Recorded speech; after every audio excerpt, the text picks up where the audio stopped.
بسم اللہ الرحمن الرحیم۔ تاجدار ختم نبوت زندہ باد زندہ باد زندہ باد۔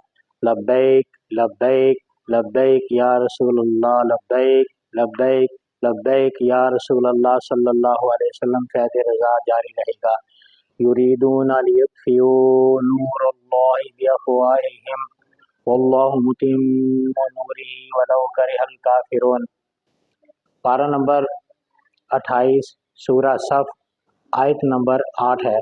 اللہ تعالیٰ ارشاد فرماتا ہے کہ کافر اللہ کا نور اپنے منہ کے ساتھ بجھانا چاہتے ہیں، مٹانا چاہتے ہیں، ختم کرنا چاہتے ہیں۔ واللہ متم نورہ، اور اللہ تعالیٰ اپنا نور پورا کرنے والا ہے، کر کے رہے گا۔ ولو کرہ الکافرون، اگرچہ کافر وہ ناپسند ہی کریں۔ اس آیت کریمہ میں اللہ تعالیٰ نے اپنا نور مکمل کرنے کا فرمایا ہے، اور کافر اللہ کا نور وہ نہیں مانتے۔ تو اللہ کا نور کون ہے؟ قد جاءکم من اللہ نور و کتاب مبین، یہ پارہ نمبر 6 ہے۔ اس پارے میں اللہ تعالیٰ نے فرمایا تمہارے پاس اللہ کی طرف سے نور آیا اور روشن کتاب آئی۔ تفسیر ثنائی مولوی ثناء اللہ امرتسری جو منکرین نورانیت مصطفیٰ ہیں، ان کے اس ثناء اللہ نے کہا ہے کہ نور سے مراد محمد صلی اللہ علیہ وسلم ہے۔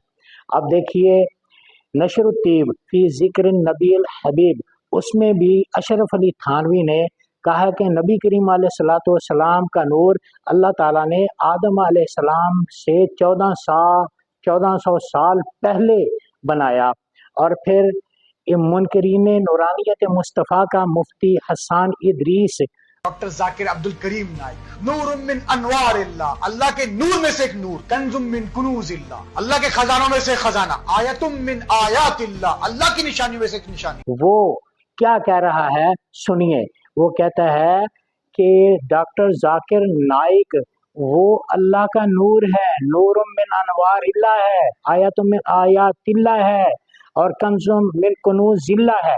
اب دیکھیے ایک طرف کہتے ہیں کہ حضور کو نور ماننا یہ کفر ہے، یہ شرک ہے، دوسری طرف یہ خود ہی اپنے عقیدے کے مؤیدین کا رد کر رہے ہیں۔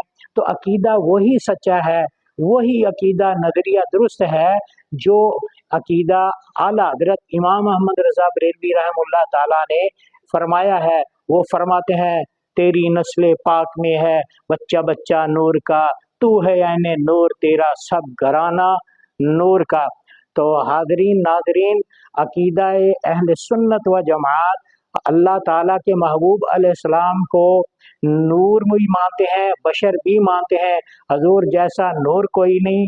اللہ کی مخلوق میں سب سے پہلے اللہ تعالیٰ نے حضور کا نور بنایا ہے، اور حضور کے نور کے فیض سے ہی ساری کائنات روشن و منور ہے۔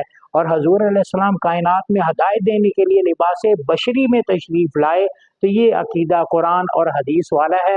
جو یہ کہے کہ حضور نور نہیں ہے، اس نے قرآن پاک کی آیتوں کا انکار کیا ہے۔